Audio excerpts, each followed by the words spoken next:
Colonel Douglas economy. McGregor, So Ukraine Ukraine is output being is obliterated. about non-existent The now. whole thing is on the So verge of December 1st collapse. is 3 days from now.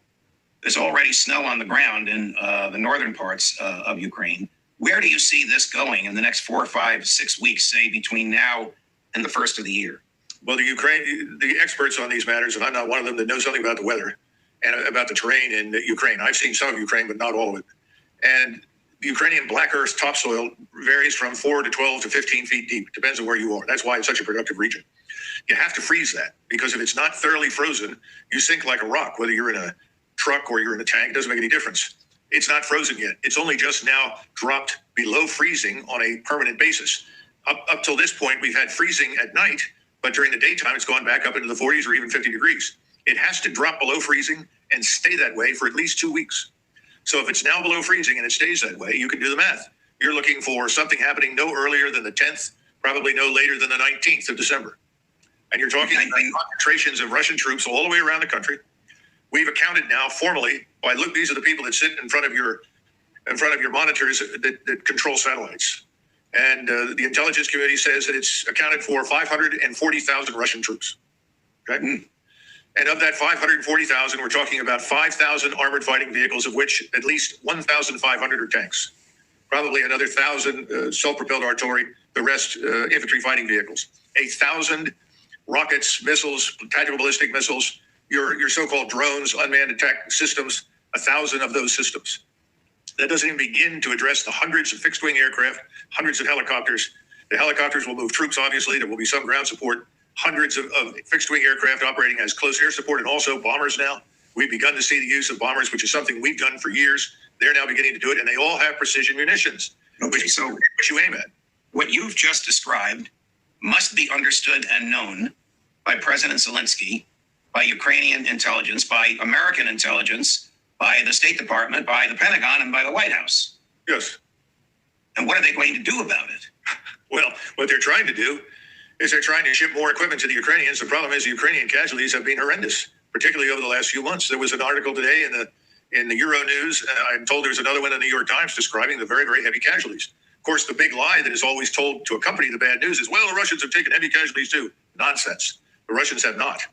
And that's the difference. When you're killing your enemy at a 10-to-1 ratio, which is about where it is right now in southern Ukraine with the Russians and Ukrainians, you're not hurting at all. And the Russians, again, aren't running out of anything. The Ukrainians are running out of everything.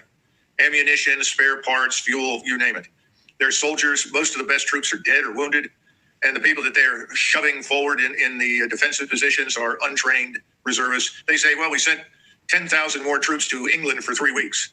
Judge, you're not going to be able to train a man in 3 weeks to do much of anything, or even 5 weeks. You need time. And time is something the Ukrainians no longer have. So the whole thing is on the verge of collapse.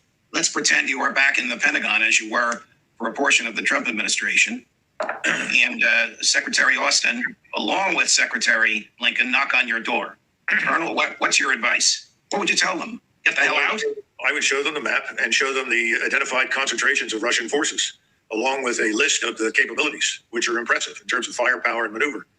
And I would also then bring up a truthful picture of Ukrainian fighting capabilities right now, which are very, very modest. And I would argue, given the terrible conditions that the population faces in Ukraine, it's no surprise that the Ukrainian government is saying leave. Even Klitschko, who is the mayor of Kyiv, has told the population, you really should leave. We're not going to have any power. We won't have water and fuel to heat. You're going to have to go somewhere else and seek shelter. This is the capital city. And millions of these Ukrainians are going to pack it in, and they're going to head west.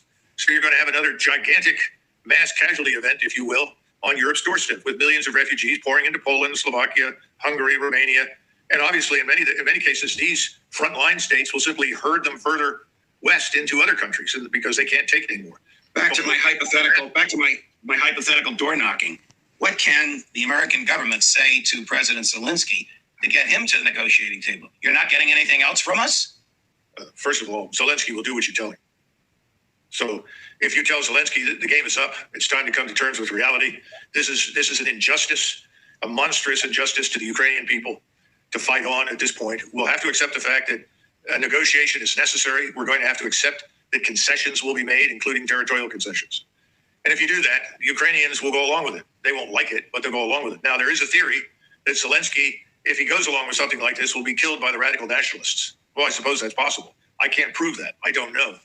But the bottom line is that you should draw the obvious conclusions. Your position is untenable. It's effectively hopeless. And you need to end this thing before matters get much, much worse. But there's no willingness to do that, because the pain, even though we're suffering economically from some of the after effects of our sanctions that have done more damage to us and our allies than to Russia, the damage to us is modest. The people who are really suffering, though, are the Europeans. Their economies are in serious trouble right now. As anybody wants to turn on a business channel, they'll all tell you about it. And it's not just energy. Again, cascading effects.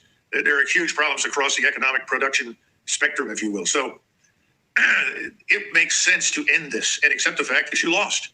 You bet that you could bully Russia. You bet that you could force them into a corner from which they couldn't escape. You bet that you could isolate them. You couldn't. And that was never possible to begin with. But if you tell Biden and his advisors and others in the administration to go forward and do that, they're going to tell you you're out of your mind. We're not going to admit that. Do you remember anyone in 1971, 72, 73, 74, 75 admitting, Vietnam was a terrible mistake, we should never have gone? No, People said that years later, but not at the time. Right.